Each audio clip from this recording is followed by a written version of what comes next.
10 seconds, 5 seconds, comments. மாண்புமிகு பேரவைத் தலைவர் அவர்களே, வேளாண்மைக்கென்று அமைந்திருந்த துறையை வேளாண்மை உழவர் நலத்துறை என்று பெயர் மாற்றம் செய்து வேளாண் பெருமக்களை எல்லாம் பெருமிதம் கொள்ள வைத்த மாண்புமிகு முதலமைச்சர் அவர்களுக்கு தமிழகத்தின் முதல் வேளாண் நிதிநிலை அறிக்கையை பணிவுடன் அளித்து என் பணியை தொடர்கிறேன். இன்று மனித நாகரீகம் பன்மடங்கு உயர்ந்தாலும் உணவின்றி உயிர் வாழ இயலாது என்பதில் யாருக்கும் மாற்று கருத்து இருக்காது. பெருகி வரும் மக்கட்தொகைக்கு உணவளிக்கும் வகையில் மண்ணை மாற்றி காட்டும் மகத்துவம் பெற்றவர்கள் உழவர் பெருமக்கள் என்றால் அது மிகையாகாது. அவர்களை உயர்த்தி அழகு பார்க்கும் அரும் பெரும் நோக்கத்தோடு இந்த வேளாண்மை நிதிநிலை அறிக்கை இன்று இப்பேரவை முன்பு வைக்கப்படுகிறது என்பதை தெரிவித்துக் கொள்கிறேன்.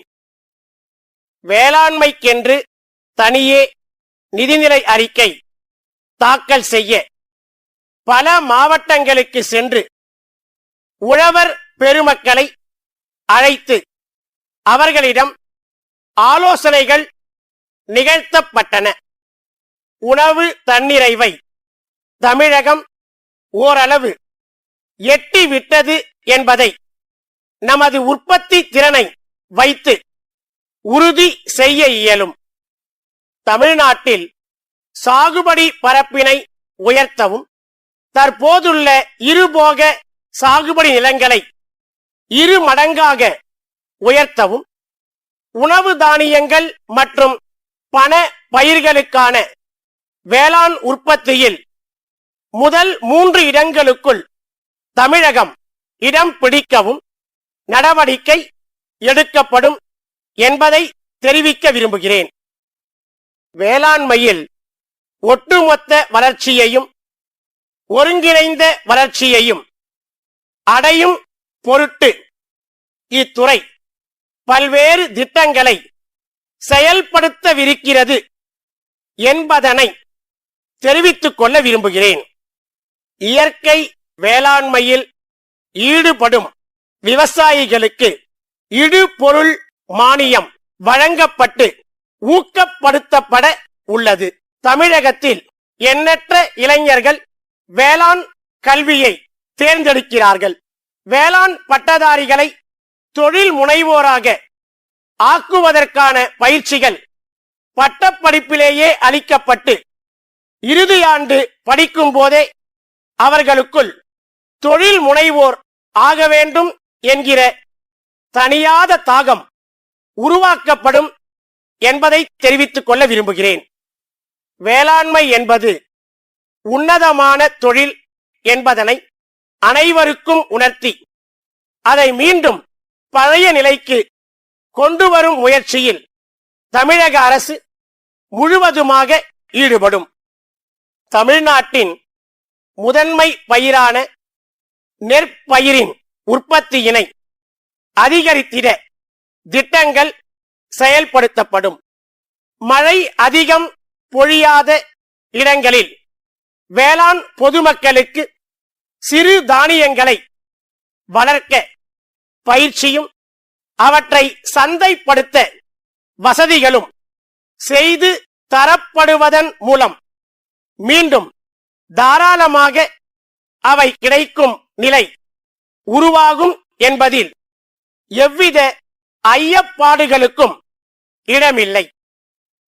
அறுவடை காலங்களில் விளைபொருட்களின் விலை வீழ்ச்சியிலிருந்து விவசாயிகளை பாதுகாக்கும் பொருட்டு ஒழுங்குமுறை விற்பனை கூடங்கள் மூலம் விவசாயிகளிடமிருந்து நேரடியாக குறைந்தபட்ச ஆதரவு விலையில் கொள்முதல் செய்ய நடவடிக்கை எடுக்கப்படும் என்பதை தெரிவித்துக் கொண்டு நல்வாய்ப்பிற்கு மீண்டும் ஒரு முறை எனது மனமார்ந்த நன்றியை தெரிவித்து எனது உரையை நிறைவு செய்கிறேன்.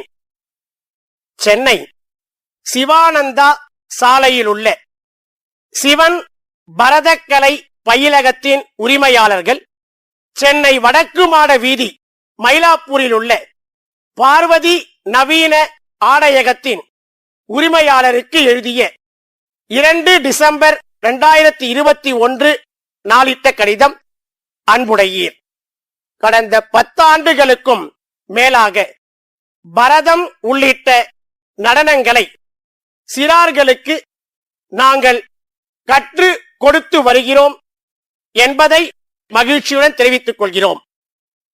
பல இடங்களில் எங்களுடைய மாணவர்களின் நடன நிகழ்ச்சிகள் பொதுமக்களின் பாராட்டுதல்களை பெற்றுள்ளன.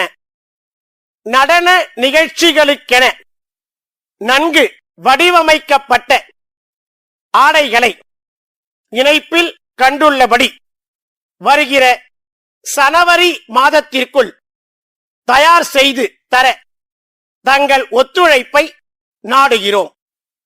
தங்கள் நிறுவனத்தின் மூலம் நடன நிகழ்ச்சிகளுக்காக தயார் செய்யப்பட்ட உடைகளின் புகைப்படங்களோடு நேரில் எங்கள் பயிலகத்திற்கு வந்து விவரங்களை தெரிவிக்குமாறு அன்புடன் கேட்டுக்கொள்கிறோம். வரும் பிப்ரவரி மாதம் எங்களது நடன நிகழ்ச்சி கோவையில் நடைபெற உள்ளதால் அதற்கான ஆடைகளை விரைவில் பெற்று மாணவர்களுக்கு வழங்கப்பட வேண்டியுள்ளதால் இதற்கு முக்கியத்துவம் அளிக்குமாறும் அன்புடன் கேட்டுக்கொள்கிறோம். தங்கள் நம்பிக்கையுள்ள